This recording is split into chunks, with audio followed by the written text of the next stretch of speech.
programa Saber Direito dessa semana é com o professor Agassiz Filho. O curso é sobre Direito Constitucional. Tem dúvidas sobre o assunto? Mande um e-mail para nós, saberdireito@stf.jus.br. Você também pode estudar pela internet. É só acessar o site www.tvjustiça.jus.br. Bem-vindo a mais um programa Saber Direito. Meu nome é Agassiz Almeida Filho, eu sou professor de Direito Constitucional e autor nas áreas de Direito Constitucional, Direito Eleitoral, Teoria do Direito e Teoria Política. Na aula de hoje, nós vamos tratar do tema Regime Jurídico dos Direitos Sociais. Esse tema ele se situa nos marcos gerais da Semana do Saber Direito e que nós intitulamos de Compreendendo os Direitos Fundamentais. Na primeira aula desta semana, nós analisamos o significado dos direitos sociais. Depois disso, nós analisamos o tema da negação dos direitos fundamentais e passamos, na nossa terceira aula, para a questão das funções dos direitos fundamentais. Hoje trataremos do regime jurídico dos direitos fundamentais e amanhã versaremos sobre a relação entre os direitos fundamentais e o princípio republicano. Muito bem. O primeiro dos nossos pontos da aula de hoje se relaciona com a relação, se relaciona com a conexão que deve existir entre o direito e a socialidade. E por que nós temos que estabelecer uma relação entre o direito e a socialidade para falarmos do regime jurídico dos direitos sociais? Bom, em primeiro lugar, nós sabemos que os direitos sociais eles caracterizam um momento da história em que o modelo de Estado dominante no mundo ocidental passa a ser um modelo de Estado intervencionista, um modelo de Estado que intervém com o objetivo de promover e distribuir direitos sociais. Então, ao lado do modelo de Estado social, existe um princípio, que é o princípio socialidade, que é um princípio que condiciona não apenas a atuação do Estado, mas que de um modo ou de outro também se manifesta no modo como as pessoas se relacionam entre si. O princípio socialidade é um princípio que guarda relação com uma certa forma de se compreender o mundo. O princípio socialidade é uma espécie de referência cultural contrária ao modo como a sociedade liberal se organizava. O princípio socialidade, ele não se relaciona diretamente com a solidariedade que caracteriza o nosso tempo. O princípio socialidade, ele está baseado numa relação que deve existir entre o indivíduo e o Estado. E essa relação é uma relação de complementariedade. É de complementariedade porque pressupõe que o Estado deve atuar com o objetivo de suprir os espaços que o indivíduo sozinho não consegue suprir para que o próprio indivíduo consiga alcançar os objetivos que ele necessite alcançar como indivíduo. Então, o princípio socialidade é um princípio que se estabelece entre o indivíduo e o Estado e é uma nítida reação ao Estado liberal. Por que o princípio socialidade é uma reação ao modo de se pensar a sociedade liberal? Porque, como eu já disse em aulas anteriores, no Estado liberal nós tínhamos a separação, ou a diferenciação, melhor dizendo, entre Estado e sociedade. O elemento que preponderava no âmbito do Estado liberal era o elemento de autonomia total dos membros da comunidade política. A autonomia privada sintetizava a ideia de que os indivíduos deveriam atuar em liberdade e, atuando em liberdade, eles tinham condições de alcançar os seus objetivos, a felicidade materialmente considerada. A felicidade sendo identificada, no caso, como sinônimo de vitória no campo do mercado. Ora, como nós sabemos, o Estado liberal entra em crise, se convulsiona e ele vai ser superado pela ideia de que sozinho o indivíduo não consegue alcançar os desideratos propostos pelo Estado liberal. É aí que surge o princípio socialidade. O princípio socialidade é uma resposta ao Estado liberal. Além disso, ele pressupõe, não apenas como resposta ao Estado liberal, né? Ele não é apenas uma resposta ao Estado liberal. Além disso, o princípio socialidade pressupõe níveis de emancipação do indivíduo que dependem não apenas da atuação do indivíduo, mas agora da atuação do próprio Estado. É uma nova compreensão do conceito de Estado e uma nova compreensão do conceito de indivíduo. Então, só apenas ressaltando, nós não podemos compreender o regime jurídico dos direitos sociais sem entender a relação entre o direito e o princípio socialidade. Muito bem. Como o princípio socialidade vai interferir no direito? Bem, na verdade, o princípio socialidade, ele interfere muito mais no Estado do que no direito. Ele vai interferir no Estado indiretamente, na medida em que o Estado vai produzir um direito que reflete as necessidades do princípio socialidade.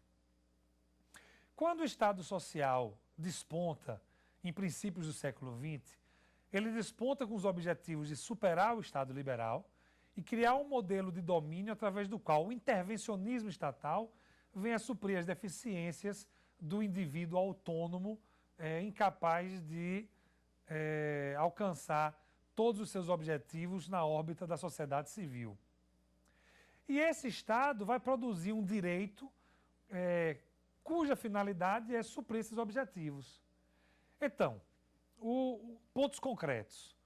O Estado deve, por exemplo, oferecer a educação que o indivíduo sozinho não consegue produzir, porque, por exemplo, não tem recursos financeiros para matricular o seu filho numa boa escola.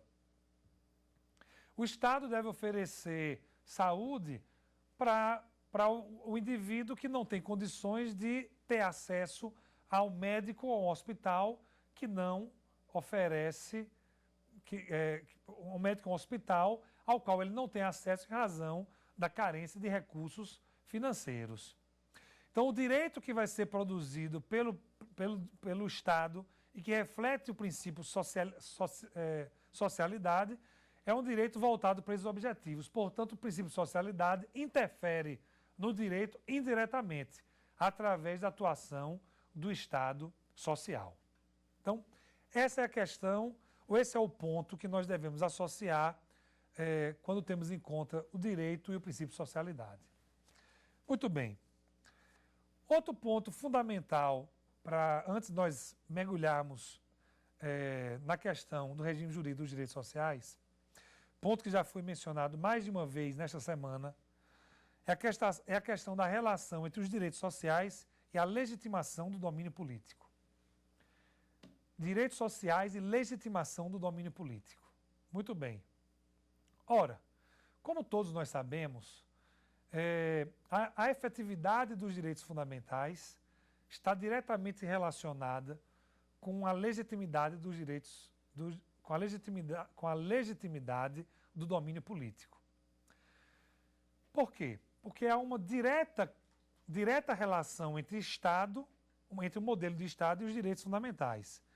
Nós vimos em aulas anteriores que cada etapa do Estado constitucional, ou a cada etapa do Estado constitucional, corresponde uma função específica dos direitos fundamentais. Então, para cada época do Estado, para cada modelo de Estado, corresponde uma função específica dos direitos fundamentais. Quando os direitos fundamentais não alcançam essa função, nós temos uma crise de legitimidade do Estado. Então, se na era liberal os direitos fundamentais não conseguissem produzir os níveis de liberdade, os níveis de igualdade perante a lei, ou os níveis de proteção à propriedade reclamados pela sociedade burguesa e pelo Estado de direito clássico, naturalmente que esse Estado de direito iria se convulsionar e mergulhar numa crise de legitimidade. Claro. Aliás, o século XIX foi pródigo em situações de crise de legitimidade que levaram, inclusive, a processos revolucionários, aliás, a mais de um, na França, na Alemanha, por exemplo. Então, quando nós relacionamos a proteção dos direitos sociais com a legitimidade do domínio político na atualidade, nós temos que levar em conta que, sem a efetividade normativa que a sociedade brasileira e os cultores do direito esperam dos direitos sociais, nós teremos uma crise inevitável de legitimidade no nosso sistema político. E qual é o problema que nós enfrentamos? Bem, é claro que no Brasil de hoje, nós não temos uma situação, não vivenciamos uma situação de completa inefetividade dos direitos sociais. Não. No Brasil de hoje, nós temos, aqui são considerações muito mais de caráter político do que de caráter jurídico. Mas nós temos situações de efetividade do direito à educação, de efetividade do direito à saúde, do direito à moradia, do direito ao transporte. Mas essa efetividade é relativa. Por que ela é relativa? Porque não é necessário recorrer a nenhum órgão de medição da opinião pública para saber que os níveis de satisfação da opinião pública com esses serviços é baixo. Nós vivemos uma crise na saúde, vivemos uma crise na educação, vivemos uma crise na moradia e vivemos uma crise em outros âmbitos de manifestação normativa dos direitos sociais. E isso produz, sim, uma crise de legitimidade do Estado brasileiro. Isso é grave se nós tivermos em conta que a democracia brasileira, apesar dos 25 anos que nos separam de 1988, isso é grave se nós pensarmos que a democracia brasileira ainda é uma democracia em fase de amadurecimento.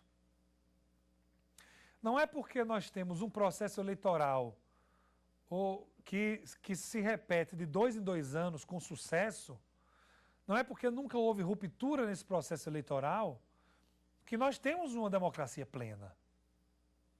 De jeito nenhum.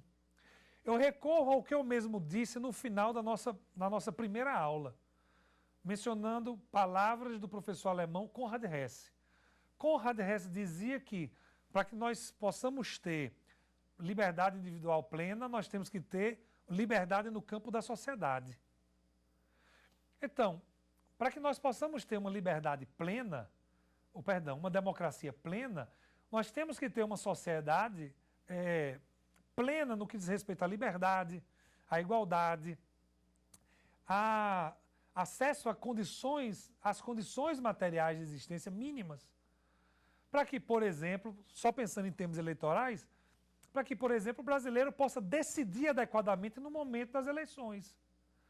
Como é que eu posso cobrar de um brasileiro que se manifesta adequadamente, quer dizer, adequadamente seria de acordo com as suas próprias convicções políticas, de acordo com convicções políticas que foram maturadas? Como é que eu posso exigir desse brasileiro que ele não se corrompa? Como é que eu posso exigir desse brasileiro que atue de forma crítica diante do processo eleitoral se ele está desempregado ou se ele não tem moradia?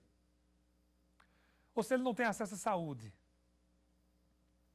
Então, a democracia brasileira ainda é uma democracia em vias de amadurecimento.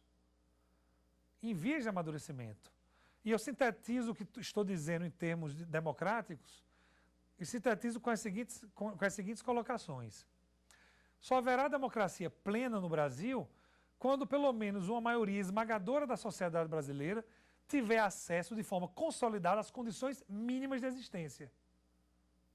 Sem isso, sem acesso pleno às condições mínimas de existência, nós não podemos falar numa democracia plena. E se nós estamos diante de uma democracia que ainda está em fase de desenvolvimento, naturalmente nós temos que contar com a gravidade de uma situação onde os direitos fundamentais, os direitos